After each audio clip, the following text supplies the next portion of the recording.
Good evening, welcome back to your own channel Indian Nifty trader. आइए बात करते हैं आज का मार्केट कहाँ मोमेंटम किया और कल कहाँ कर सकता है, आज क्या क्या हुआ। ओके, जैसा जैसा कि आप लोग देख पा रहे हैं, इसने आज जो कैंडल बनाई है, माराबूजू कैंडल बनाई है, थोड़ी छोटी बनाई है, बॉडी से छोटी है लेकिन माराबूजू कैंडल यही है। ओके, और अगर मैं डेली टाइम फ्रेम पे ट्रेंड लाइन ड्रॉ करता हूँ तो ये ट्रेंड लाइन के पास पहुँचने ही वाला है। 19 अक्टूबर को हाई लगाया था इसने 18,600 का, 604 का। उसके बाद ये लगाया था swing high, swing low, I mean 15 नवंबर को। उसके बाद फिर इसने लगाया था 13 दिसंबर को। अब जो है लगाने वाला है मे बी कल या परसों, 29 दिसंबर या फिर 30 दिसंबर को लगाएगा। ओके, एक्सपायरी वाले डे। बट मुझे लगता है कि कल ही आ जाएगा, वो दिन ब्रेकआउट कल ही दे देगा। उसके बाद अगर मान लीजिए इसको ब्रेकआउट देता है तो ट्रेंड रिवर्स हम लोग कहाँ से कहेंगे कि ये ट्रेंड रिवर्स हो गया है? जब ये स्ट्रॉन्ग माराबूजू कैंडल बनाएगा और वो भी सस्टेन करेगा। जो माराबूजू कैंडल है वो 405 के ऊपर सस्टेन करेगी, 17,405 के बाद जब सस्टेन करने लगेगी तब उसे कहेंगे कि हाँ भाई ट्रेंड रिवर्स हो चुका भाई। तब तक के लिए अभी ऐसे ही रहेगा। ओके, आइए बात कर लेते हैं ग्लोबल मार्केट के बारे में। ग्लोबल मार्केट करंटली जो ट्रेड कर रहा है 17,314 पर ट्रेड कर रहा है। Okay, let me refresh it once more. Alright, 17,314 पर ट्रेड कर रहा है। अभी मार्केट बंद हुआ है। ओके, अभी ओपन नहीं हुआ है इनका मार्केट, कुछ देर के लिए बंद होता है। हाँ, 4 बजे करीब, 4:30 बजे करीब हो सकता है फिर से ओपन हो। करेंटली जो लास्ट ट्रेड हुआ था 15:38, मतलब जो 3:38 पर लास्ट ट्रेड हुआ था, वो लास्ट ट्रेड है 17,314 पे। तो मतलब आप अभी के हिसाब से अगर देखा जाए तो 100 पॉइंट्स अप है, अराउंड 90 to 80 पॉइंट्स अप है, और ये अप ही जाएगा। ओके, वर्ल्ड मार्केट की बात कर लेते हैं। वर्ल्ड मार्केट, ओके, यहाँ पर वर्ल्ड मार्केट में सारी पॉजिटिविटी है। जर्मनी, लंदन का तो फ्लैट है, जर्मनी 1% अराउंड अप है। जापान का 1% पे क्लोज हुआ है, 1% अप पे क्लोज हुआ है। ओके, और फ्यूचर्स के बारे में बात कर लेते हैं। जस्ट जो करेंटली ट्रेड सारे पॉजिटिव है, तो मतलब ये लेके जाएगा एसजीएक्स निफ्टी को अप, और एसजीएक्स निफ्टी लेके जाएगा निफ्टी को अप। ओके, तो सारे जो भी हैं 80 पॉइंट अप हैं। डाउ जोन्स, नैस्डैक दोनों 80 पॉइंट अप है, सारे फ्यूचर्स अप हैं। ओके, कमोडिटीज में आ जाते हैं। ओह माय गॉड, सुबह भी ऐसा ही था। ठीक है, कमोडिटीज का कुछ और देखेंगे। करेंसी सेक्शन में आ जाते हैं। करेंसी सेक्शन में ओह माय गॉड 74 के आसपास आ रहा है, 75 के काफी नीचे आ गया है। रुपये में स्ट्रेंथ आ रही है। आज का मार्केट जो इतना अप हुआ है, इसी वजह से पैसा जो इसमें लगा है डॉलर्स में इन्वेस्ट हुए हैं, इसी वजह से ये रुपये में स्ट्रेंथ गेन हो रही है। मेरे ख्याल से अगर ये 74 के नीचे चला जाए तो और स्ट्रॉन्ग हो जाएगा इंडियन रुपी। लेकिन ये आईटी कंपनीज के लिए थोड़ा सा प्रॉब्लमैटिक हो सकता है, क्योंकि आईटी कंपनीज हमेशा जब भी डॉलर बढ़ा है तो फायदे में रही है, आज जब घटेगा तो नुकसान में रहेंगी आईटी कंपनीज। उनको और ज़्यादा, मतलब नुकसान में नहीं, एक तरह से कह सकते हैं उन्हें थोड़ा और ज़्यादा मेहनत करनी पड़ेगी। राइट, ओके, जो कमोडिटीज़ का प्राइजेज है अभी फ़िलहाल, गोल्ड जो है वो पॉजिटिव में चल रहा है 124 रुपीज़, और सिल्वर जो है वो भी पॉजिटिव में चल रहा है, आधा % अप है। कॉटन, क्रूड ऑयल जो भी है वो भी अराउंड 1% अप चल रहा है। मतलब लॉकडाउन लगने की संभावना काफ़ी कम लग रही है इंडिया में, तो इस तरह से देखा जा सकता है।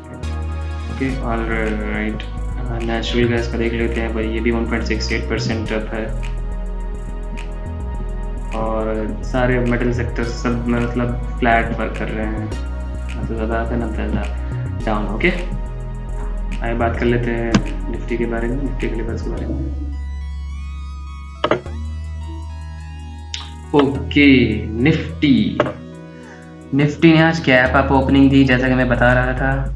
यहाँ पे अगर इसके ऊपर गैप अप ओपनिंग देता है तो ये यहाँ पे सपोर्ट लेकर के फिर अब यहाँ तक पहले रेजिस्टेंस यहाँ तक झेला, उसके बाद यहाँ पे कंसोलिडेट करने के बाद फिर ब्रेकआउट दिया, फिर रीटेस्ट करने के बाद फिर ब्रेकआउट देने की कोशिश कर रहा था लेकिन सस्टेन नहीं कर पाया, इसलिए यहाँ पे फिर सपोर्ट ही लिया इसने।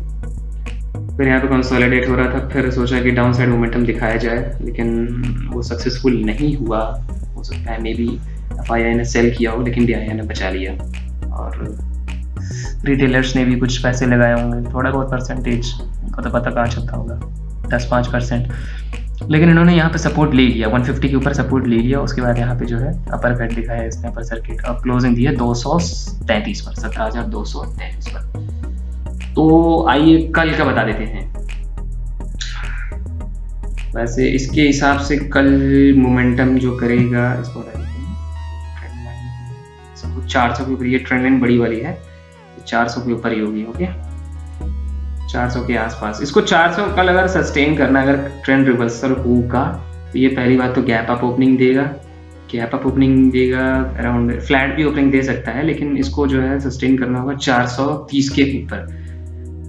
जो इंट्राडे का चार्ट है इसमें बता रहा हूँ, ये रेजिस्टेंस, मेन रेजिस्टेंस 430 के ऊपर सस्टेन करने लगा तो ट्रेंड रिवर्सल आ चुका है, और इसके बाद ये अच्छा खासा आपको मूव दिखाएगा। अगले दिन दिखाएगा, कल नहीं तो अगले दिन दिखाएगा, अगले दिन नहीं तो उसके अगले दिन दिखाएगा। मे भी हो सकता है हमारा डाउन भी आ जाए, ये हो सकता है ब्रेकआउट देने के बाद भी जो है सस्टेन नहीं कर पा तो डाउन हो जाता है। अगर मान लीजिए कल अपसाइड मोमेंटम दिखाता है तो पहला रेजिस्टेंस होगा 320, दूसरा होगा 430, उसके बाद 530, ये 100 पॉइंट्स पे है सारे, और है 588, उसके बाद 638। ओके, अगर इंट्राडे के चार्ट पे देखा जाए तो यहाँ पे जो गिरावट हुई, यहाँ पे सस्टेन जो नहीं किया है, ये शायद मे भी हो सकता है RSI की वजह से हो। RSI यहाँ पे अगर आप देखेंगे 10 बजे तक RSI काफी ज्यादा बढ़ गया था, तो इसको घटाने के लिए जो है ये बड़ी सी रेड कैंडल बनी है, तो थोड़ा सा RSI घटा, फिर मार्केट बढ़ना चालू हुआ, फिर बढ़ा, फिर जब सस्टेन नहीं कर पाया RSI 74 करीब चल रहा था, तो उसने फिर डाउन साइड मोमेंटम दिखाया, तो उस टाइम RSI बहुत तेजी से घटा, उसके बाद अच्छे से मोमेंटम दिखाया। फिर मे भी हो सकता है शायद FII की सेलिंग हुई हो तो इतना ज़्यादा नीचे आ गया, उसके बाद फिर यहाँ पे क्लोज हो गया। ये डाइवर्जेंस मूव दिखा रहा है, मे भी हो सकता है ये सस्टेन ना करे ज़्यादा, हो सकता है शायद ये डाउन आ जाए। अगर कल इसने जो है डाइवर्जेंस कल तक अगर कंटिन्यू रहा, डाइवर्जेंस RSI डाइवर्जेंस कंटिन्यू रहा, तो मे भी हो सकता है कल सस्टेन ना करे, नीचे आ जाए डाउन साइड, क्योंकि यहाँ पे तो कुछ और अलग ही दिखा रहा है मामला। वैसे मे बी दोनों चीज़ पॉसिबल है, डाउन भी आ सकता है क्योंकि RSI यहाँ पे डाइवर्जेंस दिखा रहा है, काफ़ी ज़्यादा डाइवर्जेंस दिखा रहा है, यहाँ पे स्ट्रेट लाइन है, यहाँ पे जो है डाउन साइड। ऑलराइट, तो कल मेक और ब्रेक का डे रहेगा, क्योंकि यहाँ पे RSI डाइवर्जन भी काफ़ी ज़्यादा दिखा रहा है, और RSI डाइवर्जन ख़त्म करना बहुत ज़रूरी होता है। मार्केट ऐसे कोई पंप नहीं कर सकता है, वॉल्यूम है नहीं, मार्केट पंप हो रहा है तो इसका मतलब खतरा है नीचे, तो RSI डाइवर्जन के कारण मार्केट नीचे भी आ सकता है। डेली टाइम फ्रेम में कभी अगर देखा जाए तो ये ब्रेकआउट के पास पहुँच रहा है, ये भी हो सकता है यहाँ पे कंसोलिडेट करने के बाद फिर ब्रेकआउट दे, 2-3 दिन कंसोलिडेट करने के बाद फिर ब्रेकआउट दे, या फिर कल ही ब्रेकआउट देते और काफ़ी ज़्यादा यहाँ 405 के ऊपर सस्टेन करने के बाद फिर हो सकता है शायद डाउन साइड मोमेंटम दिखाए, तो RSI कवर करने के लिए हो सकता है कवर हो जाए। ओके, तो अप साइड डाउन साइड दोनों के लिए तैयार रहिएगा। डाउन साइड अगर मोमेंटम दिखाता है तो ये पहले सपोर्ट होगा 215, दूसरा है 150, उसके बाद है 17,062, उसके बाद है सबसे इंपॉर्टेंट और सबसे मजबूत सपोर्ट जो निकल के आ रहा है 933। ओके, 933। उसके बाद अप साइड मोमेंटम दिखाता है 319, 430, 528, 588, 638। ओके, बैंक निफ्टी में आ जाते हैं। बैंक निफ्टी में ही जहाँ पे ओपन हुआ अराउंड वहीं पे करीब 100 पॉइंट्स अब जाकर क्लोज हुआ है। ओके, मतलब अपने रेजिस्टेंस पॉइंट्स के पास 35,200 के करीब। ओके, तो ये भी कल मोमेंटम दिखा सकते हैं, कल दिखाएगा, कल 300 पॉइंट का मोमेंटम दिखाएगा, क्योंकि 300 पॉइंट का यहाँ पे बीच में कोई भी रेजिस्टेंस नहीं है, डायरेक्ट 35,500 पे 3500 तोड़ा तो 700 के बाद डायरेक्ट जो है 300 पॉइंट देगा आपको 36,000 तक। नीचे आता है डाउन साइड मोमेंटम। आज जो है बैंक निफ्टी सपोर्ट नहीं कर रहा था, नहीं तो अगर बैंक निफ्टी सपोर्ट करता तो ये निफ्टी 50 काफी ज्यादा ऊपर अराउंड काफी ज्यादा ऊपर जा सकता था, 400 आज ही 400 आ जाता। ओके, डाउन साइड मोमेंटम यहाँ पे आएगा 35,000 सबसे स्ट्रॉन्ग सपोर्ट, उसके बाद है 770, उसके बाद है 400 उसके बाद जो भी इंपॉर्टेंट सपोर्ट है, यहाँ पे इंपॉर्टेंट अभी निकल के आ रहा है 34,300 इंपॉर्टेंट सपोर्ट हो रहा है। इंपॉर्टेंट सपोर्ट जो नज़र आ रहा है इसमें, पहला जो सपोर्ट नज़र आएगा इसमें 35,018, ओके। उसके बाद है 34,770, 400। इम्पॉर्टेंट सपोर्ट जो है वो यही है, मेक और ब्रेक। इसके बाद अच्छा फ्रेश वीकनेस आ सकता है, क्योंकि यहाँ पर आप देखेंगे तो कैंडल नई जो है बॉडी जो है यहीं तक बनी है, विक जो है नीचे तक आई है 313 तक। तो इम्पॉर्टेंट सपोर्ट यही रहेगा 35,500। Thank you, bye. अभी के लिए बस इतना ही। आपसे मिलते हैं अगले वीडियो में।